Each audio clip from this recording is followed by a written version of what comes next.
teman-teman semua, alhamdulillah, kalau kita refleksikan sedikit perjalanan kita ke belakang, kita harus mensyukuri karena kita tersambungkan dengan sesama orang ikhlas yang berjuang untuk perubahan. Betul? Yang menjadi bara yang menyalakan semangat adalah ketulusan, keikhlasan yang menular ke berbagai tempat, yang dirasakan di semua tempat. Kemanapun kita berada, kemanapun kita pergi, kita merasakan kebersamaan yang ditopang dengan ketulusan, keikhlasan. Dan itu juga yang nampak jelas di ujung masa kampanye ketika berkumpul di Jakarta International Stadium. Hadir nggak di sana? Di sana dengan segala macam kerumitan yang dihadapi, betul? Basah tidak malamnya, hujan deras. Apakah berhenti karena hujan? Apakah mundur karena hujan? Semangat yang luar biasa itu yang nampak oleh semua. Tapi bagi saya yang dapat kesempatan untuk berkeliling ke berbagai wilayah Indonesia, pemandangan yang sama kami temukan di hampir semua tempat. Bapak Ibu tahu nggak, setelah selesai acara JIS, panitianya terima banyak temuan HP hilang. Terima temuan HP, apa artinya Bapak Ibu? Artinya orang-orang baik menemukan HP entah milik siapa, dia cari panitia, dia kembalikan ke panitia, tolong cari siapa pemilik HP-nya. Biasanya kalau HP jatuh terus apa? Hilang. Ini dikembalikan ke panitia. Artinya apa Bapak Ibu? Yang berkumpul adalah orang-orang jujur. Betul tidak? Yang tidak melihat HP hilang itu sebagai miliknya, tapi ini milik orang lain, kembalikan. Dan tidak mau bawa barang-barang yang bukan miliknya pulang ke rumah.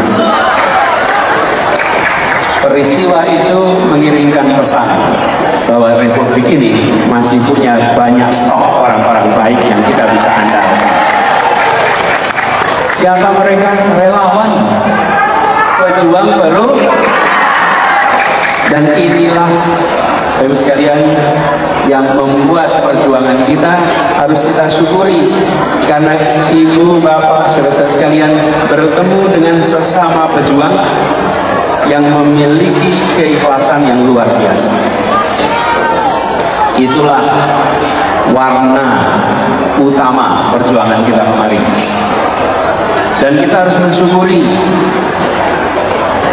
baik ibu bapak semuanya, bahwa perjalanan kemarin kita mendapatkan kesempatan karena ada partai-partai yang memilih untuk mengusung.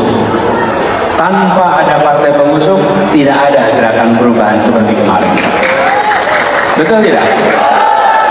Karena itu saya minta kepada semua, hormati dan hargai, karena itu adalah sebuah sikap yang membuat mereka mendapatkan ujian, terpaan sepanjang masa kampanye.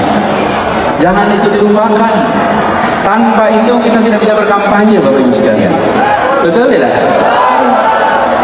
Yang berikutnya kita menemukan ratusan relawan terbentuk secara sukarela dan organik di seluruh Indonesia. Pada mereka semua yang tumbuh secara organik, kita andalkan kerja-kerja menjangkau semua. Yang hadir di sini, adakah yang bayaran? Yang bekerja keliling, adakah yang karena imbalan? Semua karena niat ingin melakukan baru. Itulah yang kemarin kita saksikan dan kita syukuri. Ada partai pengusung, ada simpul-simpul pejuang perubahan yang jumlahnya tak terhitung lagi. Di mana-mana, namanya pun beda-beda, seragamnya beda-beda, tujuannya satu. Untuk apa? Tujuannya satu, perubahan.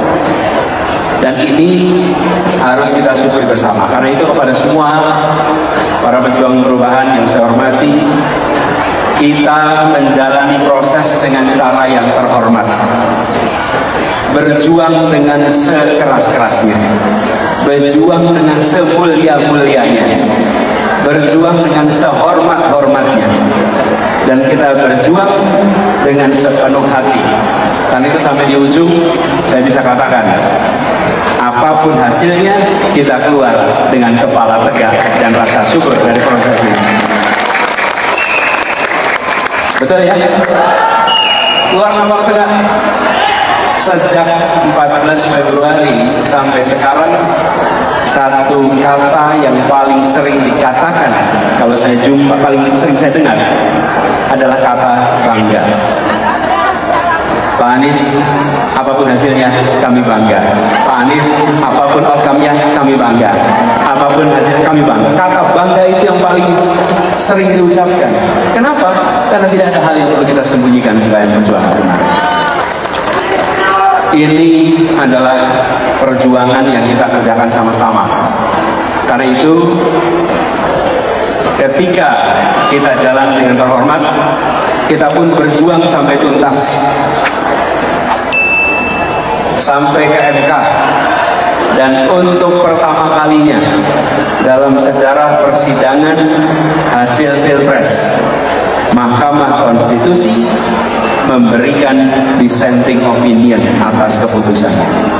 Sebelumnya tidak pernah. Kenapa? Karena tim hukum berhasil menunjukkan argumen, dalil, bukti yang membuat hakim-hakim itu merasa memang ada banyak hal yang harus dikoreksi dari pemilu kemarin. Ada banyak hal yang harus diperbaiki dari pemilu kemarin. Di setiap butir-butir putusan dikatakan tidak diterima, tapi ada yang dikatakan harus dikoreksi. Artinya apa? Ada hal yang bermasalah. Artinya kita harus meminta ini koreksi ke depan, supaya pemilu kita pemilu yang tanpa penyimpangan, Pilpres yang tanpa PR kita ke depan. Saya ingin sampaikan kepada semua, begitu selesai putusan MK, saya katakan saya hormati putusan MK. Bukan soal perasaan. Kalau bicara perasaan kita boleh macam-macam. Betul tidak? Ada yang sakit hati, ada yang dongkol, ada yang kecewa. Tapi kita tunjukkan kita adalah orang-orang yang sanggup bernegara ini. Hormati. Ini putusan tertinggi. Hormati putusan ini.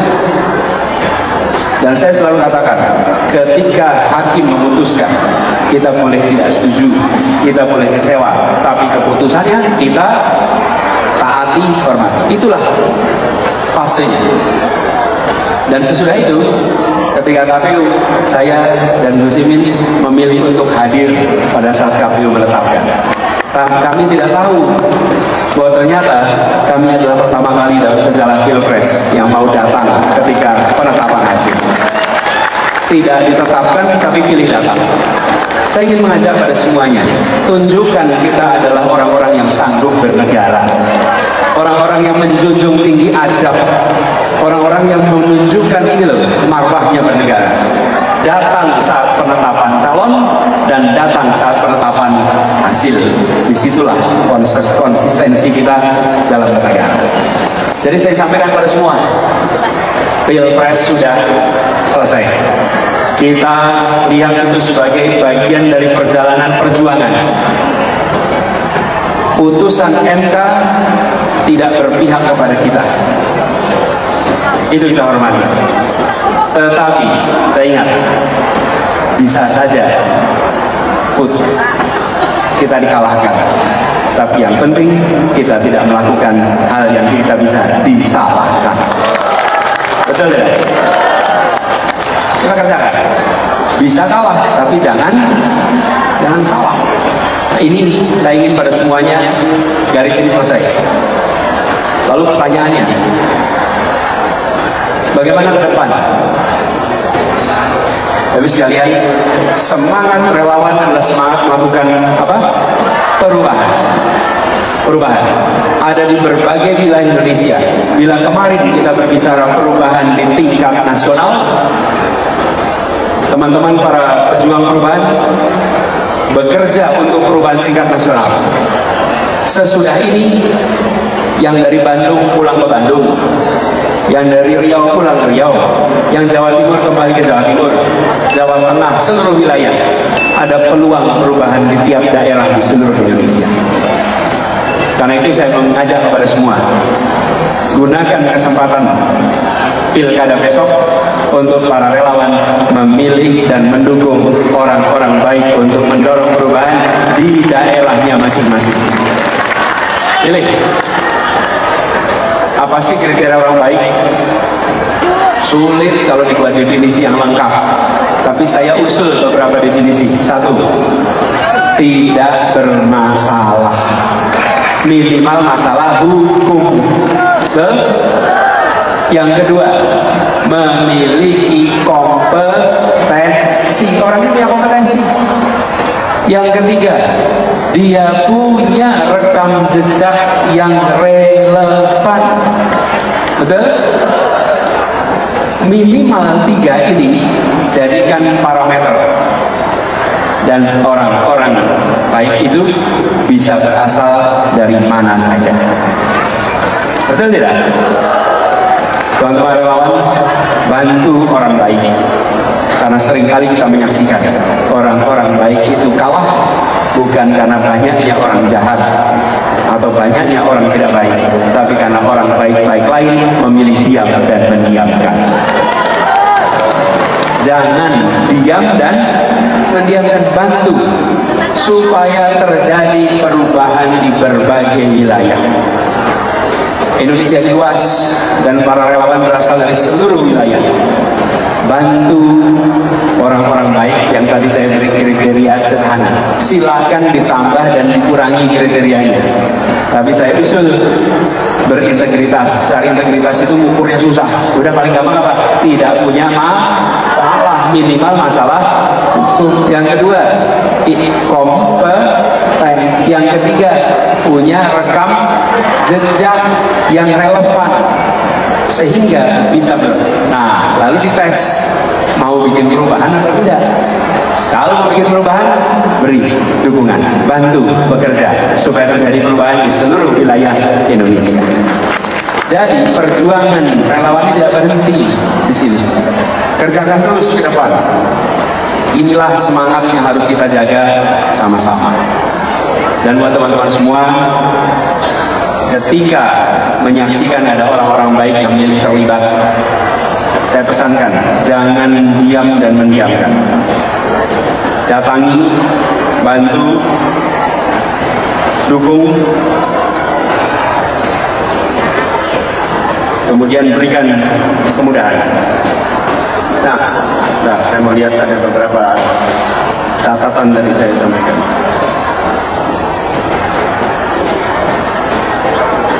Kemudian, teman-teman sekalian, atas apa yang sudah terjadi ke belakang, mungkin ada hal yang dirasakan tidak nyaman, tidak tepat. Mungkin antar pribadi ketika bekerja bersama ada ketidaknyamanan. Mungkin antar simpul relawan ada gesekan. Betul tidak?